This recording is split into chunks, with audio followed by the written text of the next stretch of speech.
তার জন্য নতুনের বছর ঢুকানোর সময় ফুল কিছু ফালানো হয় আর কি, আমাদের নিয়ম।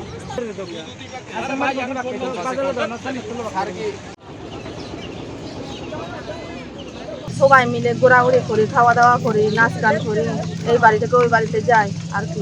পুরানোর যে সামনে বছরটা যে আসবে আমরা যেন সুখে শান্তিতে থাকতে পারি এবং পার্বত্য অশান্ত পরিস্থিতি যেন শান্ত হয়, এই নিবেদন করে আমরা প্রার্থনা করেছিলাম। আদিবাসীদের বা জুম্মদের 13 বা 14 ভাষা তাদের গোষ্ঠী রয়েছে এখানে। বছরের শেষ প্রান্তে বাংলা বছরের 2 দিন আগে হচ্ছে এই ফুল বিজু বলি আমরা। আজকে গঙ্গা দেবীর উদ্দেশ্যে আমরা ফুল বাঁচালাম বা যাকে বাংলায় ফুল নিবেদন বলে।